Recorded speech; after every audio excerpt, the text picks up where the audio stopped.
Assalamu alaikum and good evening. This is Zishan Isaac with Zishan on air, and we have a lot to cover today. And without further ado, I would like to again welcome. Good evening. Tonight, we're going to discuss quite a few topics. We're looking at warning signs across the West. American farms are declining under economic pressure. A new Gallup poll shows optimism slipping. Immigration policy is tightening, with mega detention facilities expanding across the Atlantic. The UK's prime minister is facing serious political turbulence, and at the same time, a new geopolitical Europe is quietly taking shape.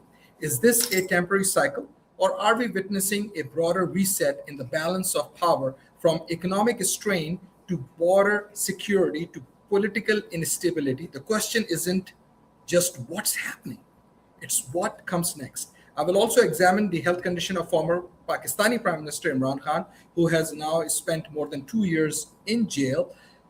Let's break it down. So, the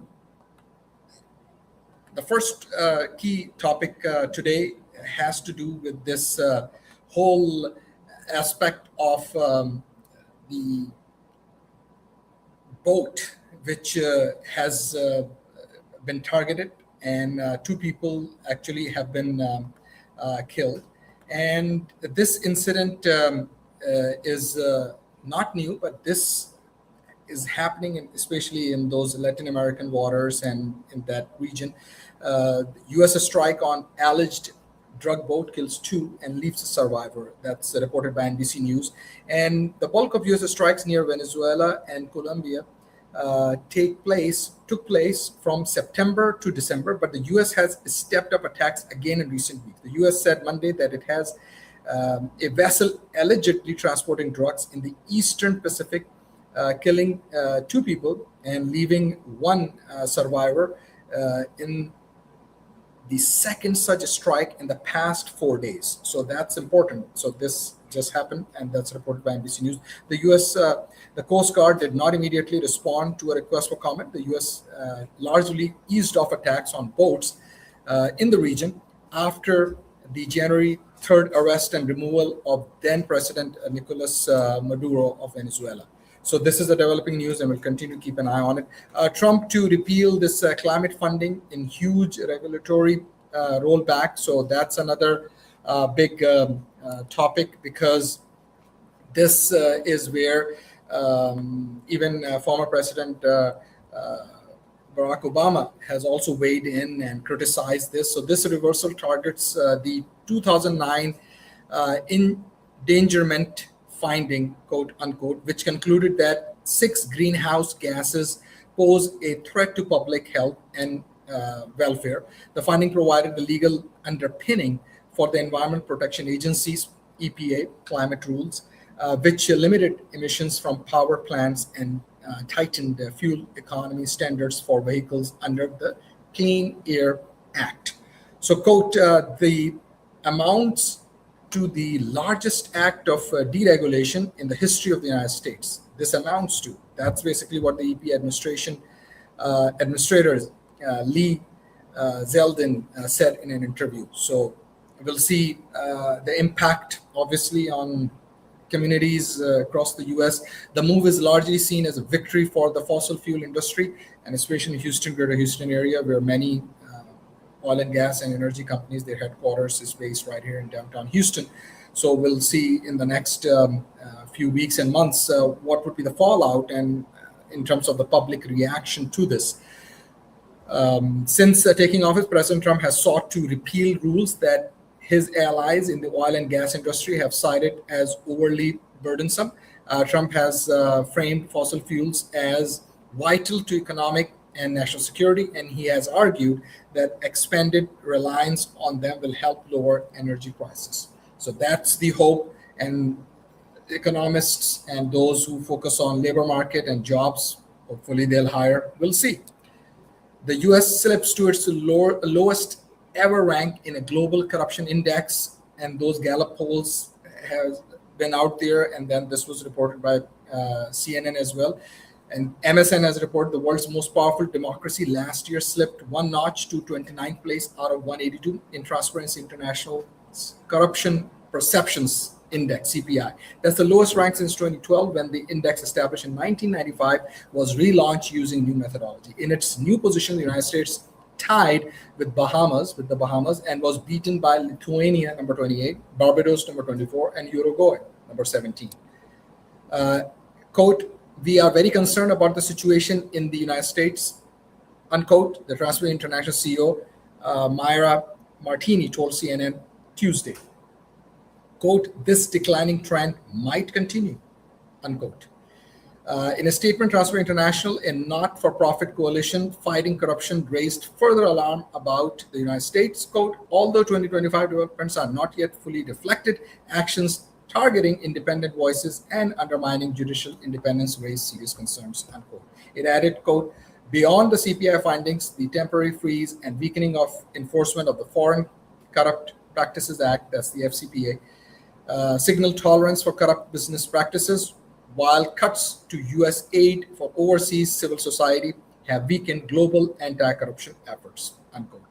So Gallup poll, American Optimism slumps to record low. That's by Gallup.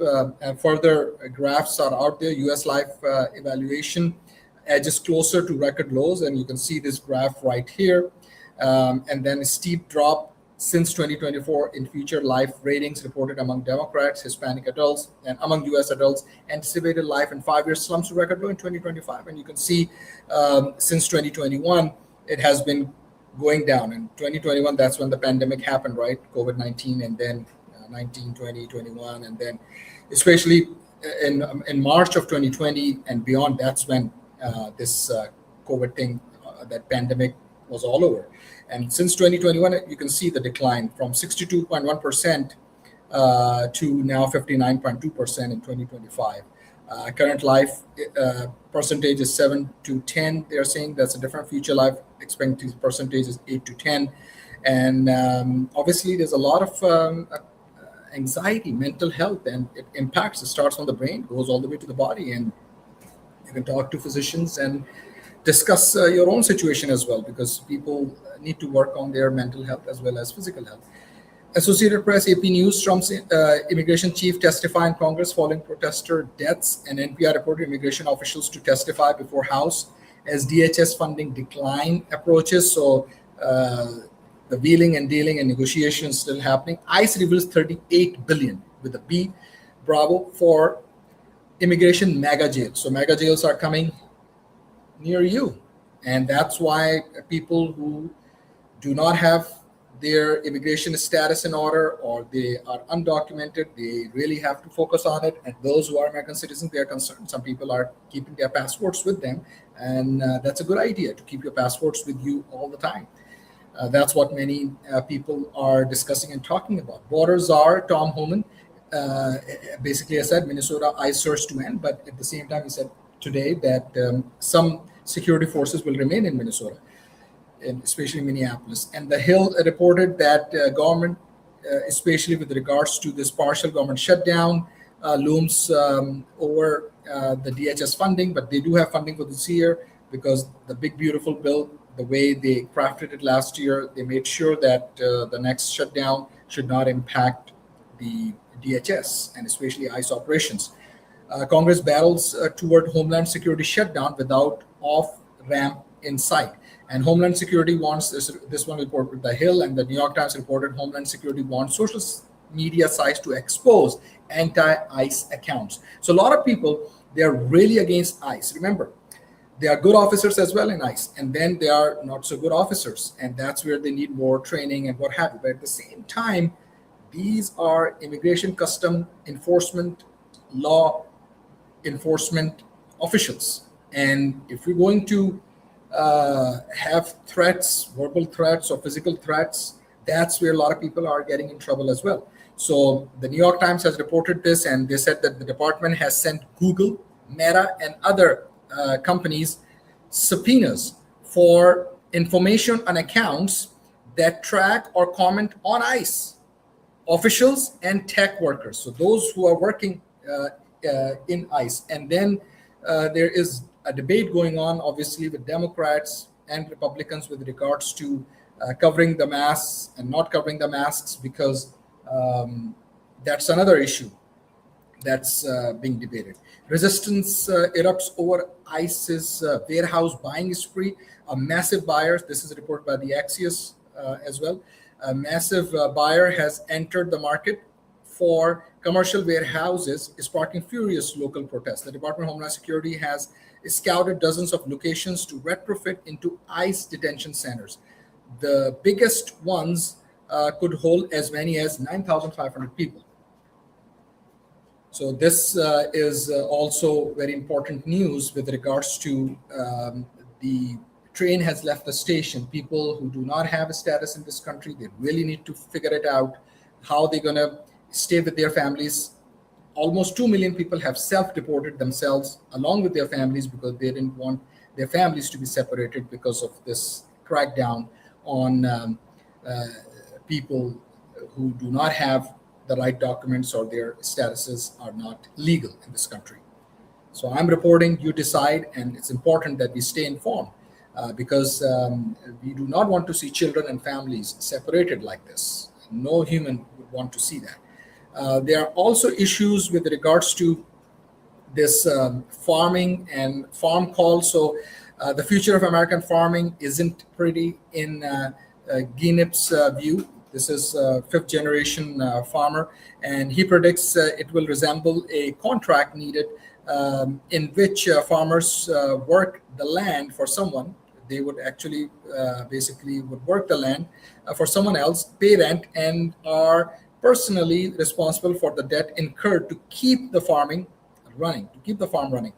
Fewer family farmers will exist. The pride they brought will be lost too.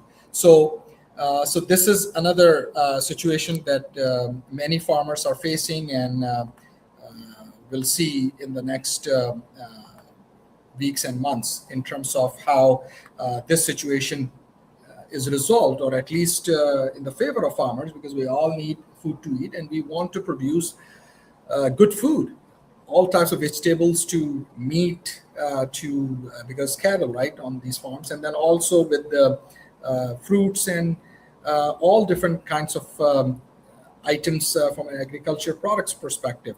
So the future preoccupying him right now through though is the 2026 harvest. That's basically what this particular farmer mentioned, and you can see his family started from Joseph Guinep, and he started in 1837, and then Ed, Arthur Guinep, and Robert Guinep, and Don, and then Andy, and Molly. They went into pharmaceuticals and into law, because some people went to corporate America. So not everyone in the family is doing farming. And this is where he managed to earn a profit in 2025 and sold his soybean crop for about $60,000 less than last year. He's applying for some of the bailout money promised by the Trump administration. The reshaping of American farms, as you can see, starting to rise in 1850 as America grew and more population expansion happened in our country, and then it started declining. If you see with this graph and data from Wall Street Journal, that from 1935 it has been declining in 1954, 1959, and then it basically declined further. And now in 2025, 1.9 million farms, more than 460 acres on average. And before it used to be at its peak close to 7 million farms. So you can see the decline. So, and then commercial farming also prospered at the same time, but that impacted family farmers. So many many thousands across the US are closing the book on farms that have been in their families for generations, either by selling to a larger entity or declaring bankruptcy. So you can read up more on this. NBC News, why the Epstein scandal is Keir Starmer's most perilous moment yet after Chief of Staff resigned. So in international news, now The chief of staff of UK's prime minister has resigned. Mendelsohn was dismissed as the UK's ambassador to the United States in September after revelations about his friendship with Epstein emerged. Last Sunday, he stepped down from the party after the latest release of files by the US Department of Justice. And many other resignations are happening from DP World's CEO in Dubai to many others all over the Europe as well, and in some other countries as well. And some CEOs and those people are resigning as well. But documents continue to reveal the full extent of Mendelssohn's relationship with Epstein, showing a man who lobbied his own government while alerting Epstein to key upcoming decisions. That's reported by NBC News. Starmer said Sunday that he owed McSweeney, quote, a debt of gratitude, unquote, and thanked him for his work in government in a statement that did not mention Mendelssohn. Police searched Mendelssohn's two homes on Friday. The searches, quote, related to an ongoing investigation into misconduct in public office offenses, unquote, a Metropolitan Police statement said. And this is where the chief of staff, McSweeney, and then this ambassador of UK, that has been reported. AP News, Crown Prince urges the world to stand with the people of Iran as 250,000 rally in Munich in Germany. And this is where the Prince Raza Pahlavi Shah of Iran's son is basically urging the world to stand with the people of Iran. And in Bangladesh, and international news as well, Bangladesh Nationalist Party claims victory in country's first election since 2024 uprising. The vote was seen as a test on Bangladesh's democracy. US, China, India, and Pakistan congratulate the BNP's chairman. The US Embassy in Dhaka congratulated Rahman and his party on the win, calling it, quote, historic victory, unquote. Quote, the United States looks forward to working with you to achieve shared goals of prosperity and security for both our countries, unquote. US Ambassador to Bangladesh, Brent T. Christensen, wrote on X.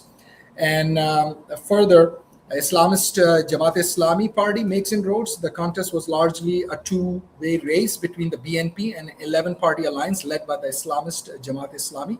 In Bangladesh, a conservative religious party whose growing influence has fueled concern, particularly among women and minority communities. Despite falling short of majority, the alliance made a notable impact, securing at least 77 seats, according to local TV channels. BBC News has reported Marco Rubio, our Secretary of State, warns Europe of new era in geopolitics before big Munich speech. So French President Macron has insisted Europe must prepare for independence from the US. While NATO Secretary General Mark Rutte stressed the transatlantic bonds were as close and important as ever. So this is also something that is actually happening as we speak.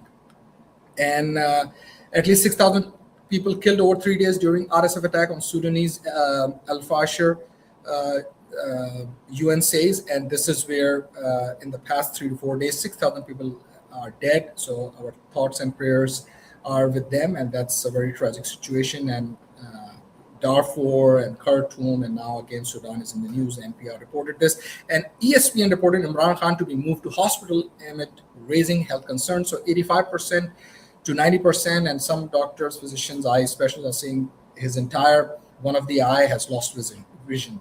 So that's very sad news. And all the former cricketers like Wasim Akram, Waqar Yunus, Shahid Afridi, Ramiz Raja, and others, they are calling the authorities to look into this. And it has also been reported that Imran Khan will move to a hospital. So that's very tragic and sad news that he's 73 and lost vision in one eye. Speaking of cricket, there was this ex-subscriber that I came across, and I didn't watch the game between India and Pakistan, but he made a very interesting comment, and I agree with him. And he said, I wish we would reduce the hype around India-Pakistan cricket. Yes, it was a rivalry back in the 1980s and 1990s. Remember, who was the captain in 1980s and 1990s? Imran Khan.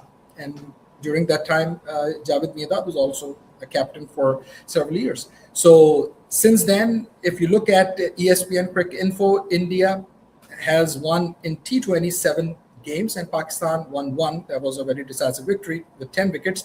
But it's not even an equal match.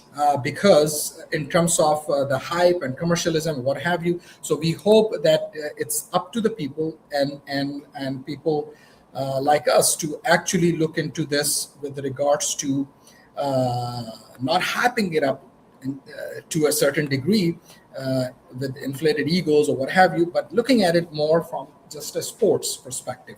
And I would like to also share information from our key advertisers like Affordable Insurance of Texas. AITinsurance.com is the website. www.aitinsurance.com. You can call them for auto insurance. 73785-4000 is their number for all auto insurance needs, even homeowners insurance. You can bundle it, or commercial insurance, business insurance, what have you. Call them. 73785-4000. That's their number. And you can visit them online, aitinsurance.com. That's one word. And also would like to mention Roopsari Palace, roopsari.com. That's their web address. You can go online. They can also schedule a virtual visit with you, and that's the number 832-267-0065. 832-267-0065. That's roopsari.com for brides, grooms, for men, women, children, and children from all age groups. Roopsari.com, and you can also schedule a virtual visit, and they can ship it to you anywhere in the US. ChennaiTexas.com is the web address, and Chennai Restaurant Catering. They've been in business for 25 years. They just celebrated their 25-year anniversary a few months ago. And at the end of the day, if you are looking for catering and good rates in catering, contact them. 713-953-1388, 713-953-1388. They've been in business for decades, like I said, more than 25 years. They are at Hillcroft, 5920 Hillcroft Street, Suite D, and their phone number is 713-953-1388. You can also order online or call them, or you can order party trays. But especially for catering, they have done catering with 700, 600, 400, even thousands of people recently, and they have a lot of experience. Call Mr. Shahid, and his number is 73953-1388, 73953-1388. And Prince Jewelers, Houston, gold prices are going up. At the same time, they came down as well. But if you want to sell jewelry, or if you want to buy jewelry as well, heavy sets, light sets, go to Prince Jewelers Houston, 281-777-1457. They are at 5901 Hillcroft Street, Suite C3. With that, I'm going to sign off from social media and then continue with the legacy media here. Thank you, and we'll connect next Sunday at 6. If you've not subscribed my YouTube channel or not connected with me on social media on Facebook, please do. Thanks.